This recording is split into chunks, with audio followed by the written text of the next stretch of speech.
bai ficewa, ina da haɗi a rashin masoyi. Da na zaci na rufe so ashe sabon shafi na buɗa, saboda yawaita zancen ki ne harshe ya haɗe da ganda. Siga da zama maɗi duka baki na ya haɗa ya tanda. Ya zanyi da masu suna idan kin bar ni cikin tunani. Ƙaunar ki tana bugun zuciya, sautin ta yana fitowa. Komai kika ambata sai na yarda da shi ba na musawa.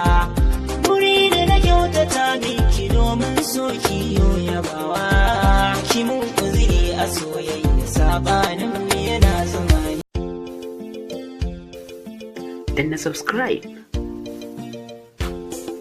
kana ka danna ƙararrawar sanarwa ta yadda za a dinga sanar da kai da zarar mun ɗora sabon shiri.